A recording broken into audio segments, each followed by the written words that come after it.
Eric Garner leaves behind 6 children. Make sure to stay with us. Later this hour, Homeland Security Secretary Jay Johnson will be in Boston to meet with federal, state, and local law enforcement officials to discuss community partnerships and policing. We'll bring that to you live as soon as it gets underway. We know Eric Garner was killed by a white police officer. We know a grand jury decided Officer Daniel Pantaleo will not go to trial. The question the country is grappling over now is, why did this happen? Senator Rand Paul blamed it on cigarette taxes. Congressman Peter King blamed it on Garner's obesity. Rudy Giuliani blamed it on high crime in black neighborhoods. Police blame it on Garner's resisting arrest.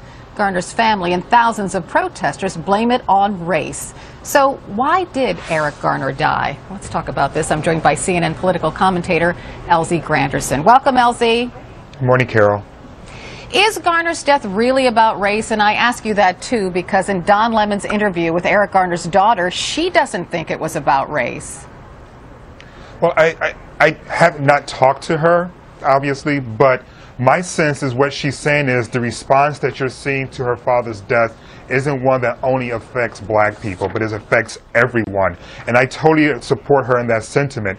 You know, there's a young man out in Utah who was unarmed and killed, a white civilian who was killed by police officers, and that community is trying to get answers as to why that happened. How did this white person get killed by, an unarmed person get killed by police officers? And so what's really happening now is that because of technology, because of smartphones, we're beginning to see a through line, and that there are crimes that are motivated strictly because of race, but there's also a question of police and whether or not some officers, not all, but some officers are being overly aggressive with their encounter with civilians that are leading to unjustifiable deaths that are not being talked about, that are not being covered up, or are being covered up. And this is giving us an opportunity to talk about that. Because you could argue police officers always get the benefit of the doubt from grand juries, whether or not their alleged victims are black or white, right?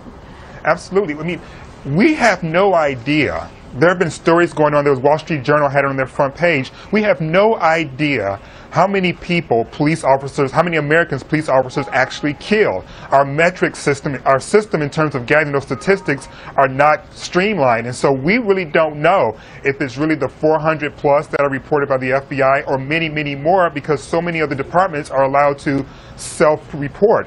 In addition to that, we have no idea how many people are actually shot by police officers every year in this country. So those are some really problematic issues that affect more than just black people. It affects everyone. And just something else to throw by you. The U.S. Justice Department had issued this scathing report on Cleveland police, calling the police department there chaotic and dangerous. No mention of racial profiling, just bad policing. So I'll ask you again, is it possible that Garner's case was just a case of bad policing? It's a case of bad policing that obviously included aspects of complicit racism. And the reason why I say that is, or implicit racism, the reason why I say that is because we know from research that police officers tend to view black men as more hostile than any other racial group. We know from research and data that police officers view children who are minorities as being older and less innocent than their white counterparts. We know from research that all of us have a layer of bias that has us seeing one group of people as being less trustworthy than another group of people. This is what the data and the research has shown us. And so to suggest that our interaction, particularly with the police, is completely free of race goes against what the research tells us about how we live our lives in this country.